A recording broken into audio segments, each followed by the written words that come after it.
Salut Mario, merci de nous recevoir aujourd'hui. Dans le cadre de l'interview Forum des métiers pour notre troisième année de licence TAPS Management du sport, quelques questions à te poser. Est-ce que tu peux te présenter, nous parler de ton parcours et comment t'en es arrivé là? Je m'appelle Mario Tressoldi, j'ai 30 ans. Je suis responsable de CrossFit Principium depuis 9 ans maintenant.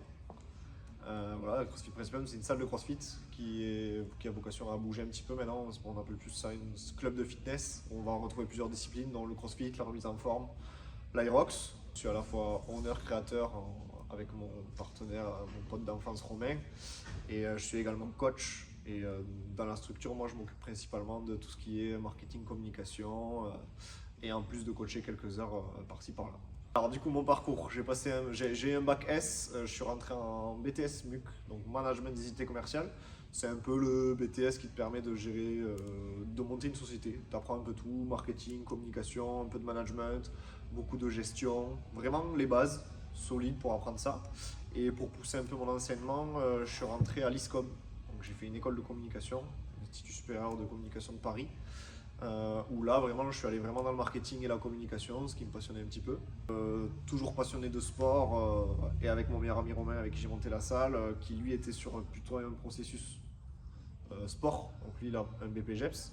On a fait le stage dans la même structure, on était passionné de CrossFit, donc je suis rentré dans CrossFit Toulouse, Culture Fit qu'on appelle, qui était une des premières salles de CrossFit de France. Et on s'est retrouvé là et en fait de fil en aiguille on a vu qu'il y avait une opportunité dans notre département qui était le Tarn-et-Garonne et d'où la création de CrossFit Principium depuis 9 ans maintenant. Du coup, CrossFit Principium, tu as d'autres entreprises à côté, c'est ça? Ah ouais, bon, j'ai eu beaucoup de projets. Mon gros projet principal personnellement c'est CrossFit Principium, le développement commercial, le coaching, etc. Et après moi j'ai beaucoup de projets annexes. J'ai d'abord monté une marque de fringues axée sur le CrossFit qui s'appelait d'abord Omega et qui s'est transformé en Mu Club. Donc avec l'idée de cette carapace, la Mu, qu'on va développer pour avoir un meilleur corps et être meilleur dans sa vie. Donc ça c'est côté sportif. Je développe aussi des programmes de suivi en ligne. Donc Irox, perte de poids ou renforcement CrossFit, où je suis des gens ailleurs que ma salle pour les améliorer, exprimer leur fitness autrement.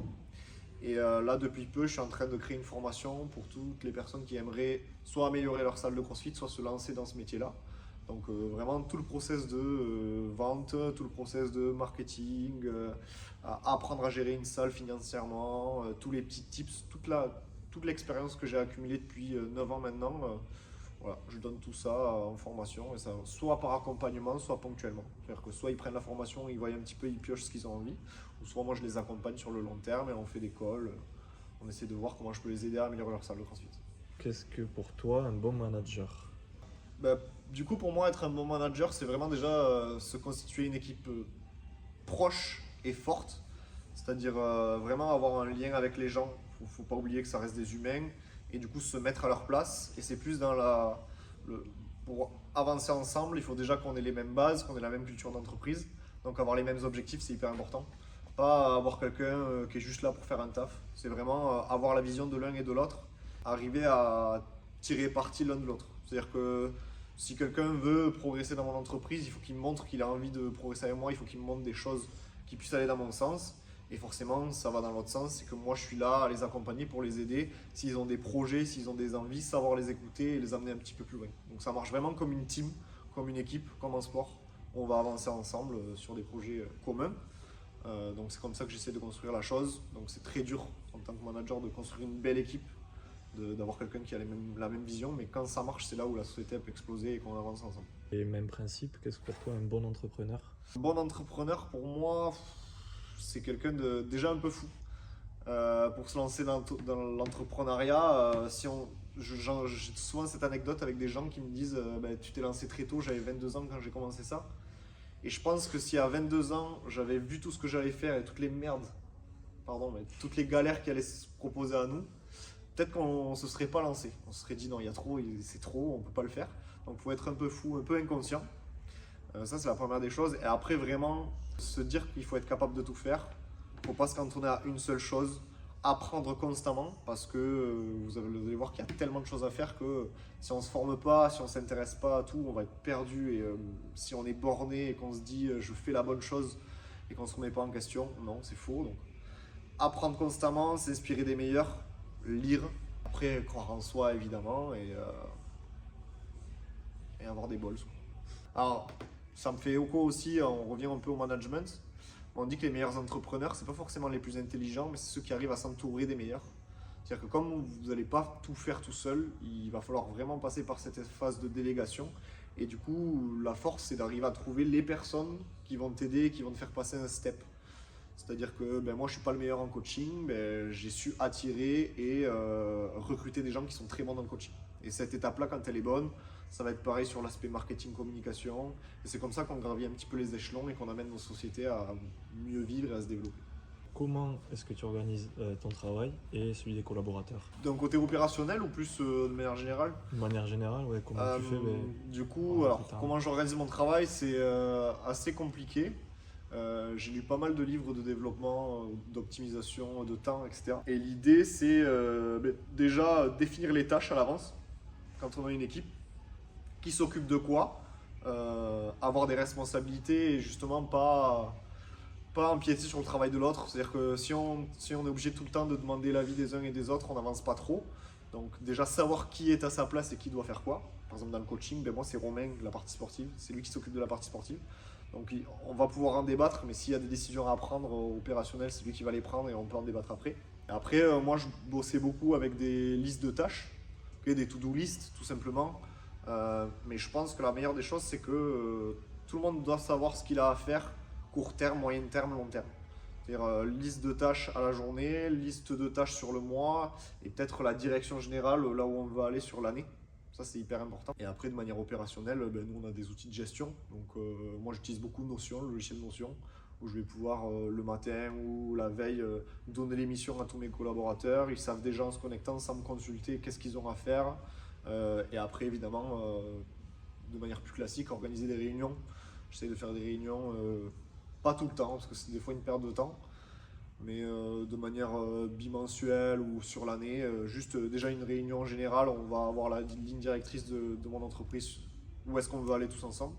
Et après, plus ponctuellement, quand il y a des missions plus générales, je prends l'exemple du CrossFit. Là, il y a les Open qui arrivent, c'est les qualifications pour les championnats du monde de CrossFit. En gros, c'est la fête du CrossFit. Et du coup, avec Marie, avec qui je travaille sur la com, on s'est vu il y a un mois, où on a dit qu'est-ce qu'on veut faire, quel est le calendrier éditorial, quelles sont les choses qu'on va devoir faire pour arriver jusqu'à notre but. On a déjà tout mis en place et maintenant on a juste nos to-do list, voilà, où on sait qui doit faire quoi et on avance comme ça et en général ça se passe super bien. Continuer la journée type en tant que responsable d'une salle de CrossFit? Ça va dépendre vraiment de la journée, c'est-à-dire que moi j'ai des jours où je coach beaucoup et des jours où je suis plus dédié à être derrière mon ordinateur côté opérationnel stratégique. Donc une journée type de CrossFit, on va dire, j'ai quand même tout souvent mes matinées de libre. Donc moi, j'essaie de me lever vers 8h. Je suis opérationnel pour bosser sur mon ordi à 9h. Je le fais souvent depuis chez moi, depuis mon bureau. Ou là, de 9h à 11h, on va dire, je vais soit faire des choses dans ma to-do list.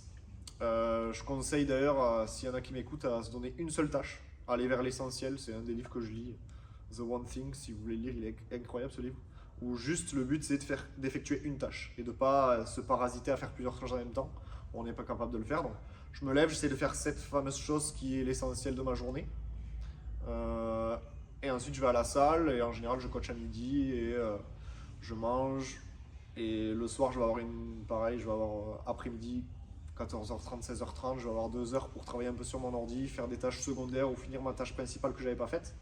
Et après, je coach en général de 17h à 20h, voire 21h. Si jamais il y a des situations de conflit, que ce soit avec des clients, avec des collaborateurs, est-ce que ça t'est déjà arrivé? Et si oui, comment est-ce que tu fais pour t'en occuper? Situation de conflit entre collaborateurs, ça me fait direct penser qu'il ne faut pas réagir à chaud. C'est la première des choses. Donc s'il y a par exemple, j'ai un des collaborateurs, un de mes coachs qui a fait quelque chose qui ne me plaisait pas, je ne vais pas aller lui dire directement, c'est toujours quelque chose qu'on fait après. Jamais devant tes clients. Ça, c'est vraiment la règle universelle. On ne va jamais dire soit dénigrer ton équipe devant tes clients. Donc, c'est toujours quelque chose qui se fera après. Soit prendre le temps et vraiment être plus dans la bienveillance, expliquer pourquoi cette chose ne va pas et après expliquer ce que j'aurais attendu. Et après, si c'est récurrent, ça peut plus se passer sous format réunion. C'est-à-dire, j'ai un coach avec qui ça ne va pas, On va faire une réunion, je vais dire ok, on se retrouve là, il y a des choses qui vont pas sur le coaching, fais peut-être ta liste de choses que tu veux me dire et moi je vais te dire ce qui va pas. Et plus par rapport à mes membres, nous on est assez strict sur le fitness, on sait qu'on est là pour passer un bon moment avec les gens, mais en même temps c'est pas la foire. Donc on a un peu cette culture de on aime le sport, on le fait assez carré. J'hésite pas par contre à recadrer les gens sur le moment s'il y a une forme d'irrespect ou de pas écouter. Mais vraiment aller dans l'excès, c'est rarement arrivé. Je crois que depuis 8 ans, on est arrivé à juste virer une personne. Tout simplement parce que en fait on a un règlement intérieur, il ne respectait pas du tout le règlement intérieur. Donc on l'a dit une fois, deux fois, trois fois. Au bout de la quatrième fois, on lui a dit bon écoute, t'es bien gentil, mais ton abonnement il se finit telle date. Je pense que tu n'es pas en accord avec notre salle, on n'est pas en accord avec ce que tu fais ici, donc le mieux c'est qu'on ne sait pas. Ça s'est passé très clean, il ne faut pas faire de vagues, il ne faut pas rentrer dans le surplus d'émotions. Donc il faut gérer ça calmement, mais voilà, de manière assez stricte. Mais voilà, on préfère se séparer, et ça s'est toujours bien passé pour l'instant. Comment tu fais du coup après 8 ans dans cette entreprise-là Ouais. pour continuer à la faire évoluer, à la faire grandir, avoir de nouveaux projets, pas s'essouffler, tout ça. Le plus important, c'est la vision d'entreprise. C'est où est-ce qu'on est, où est-ce qu'on veut aller. Moyen terme, long terme, pour le coup, là, vu que c'est plus l'évolution. Court terme, il y a des choses à faire opérationnelles, mais moyen terme, voilà, j'ai envie de lancer, par exemple, l'Irox, là, c'était le gros truc du moment. Donc, si j'ai envie de lancer l'Irox, comment on va faire? On va réfléchir à l'avance. On va établir ça sur ça. Long terme, sur 2-3 ans, quels sont les objectifs? Si je prends des exemples, nous on n'avait que 500 mètres carrés et long terme on s'était dit qu'un jour on récupérerait le local d'à côté pour se développer. Donc toujours avoir cette vision là. Et après pour pas perdre les gens, c'est un peu ça, c'est votre vision et votre mission, quelles sont-elles et comment on va pouvoir y arriver sur le long terme. Faut pas se dire je fais ça et on laisse comme ça et on verra. Non, à la salle, nous on a toujours des petites évolutions, essayer d'entraîner les gens. Si on voit que votre salle elle est la même de une année sur l'autre, ou je sais pas, quelqu'un il vient dans votre salle en 2020 et il revient en 2023, il n'y a rien qu'à changer, c'est sûrement pas les mêmes coachs parce que les mecs se seront barrés, mais il n'y a pas d'évolution, il n'y a pas de truc. Voilà. Pour moi c'est ça, c'est à chaque fois j'ai l'impression que quand les gens ils viennent en Principium, il y a toujours un petit truc qui change et c'est ce qui fait que en fait, les gars ils se disent ok. C'est une boîte qui évolue, qui se cherche à se renouveler, qui écoute ses adhérents, qui écoute un petit peu le marché du fitness. Ça peut être des grosses choses. Nous, on a la folie des grandeurs, on va faire des gros investissements ou autre, mais ça peut être simplement des petites choses. Il y avait des adhérents qui voulaient venir plus tôt, on n'a pas trop traîné pour mettre des cours à 7h30. Déjà, on a vu avec quel coach était capable de faire ça, quel coach voulait le faire. Et voilà. Et il ne faut pas hésiter à tester. Il y a des choses qu'on a mis en place qui n'ont pas marché, on les a enlevées. Et voilà, chercher un petit peu et vraiment chercher la progression. Et c'est comme ça, je pense qu'au bout de 9 ans, on reste assez bien et les gens sont contents de nous. Par contre, il faut juste faire attention à la gestion, pas faire n'importe quoi, pas balancer de l'argent par les fenêtres. Mais sinon, si c'est bien réfléchi et stratégiquement viable, ça le fait. Merci beaucoup. C'est tout. Ouais, pour cette petite réponse.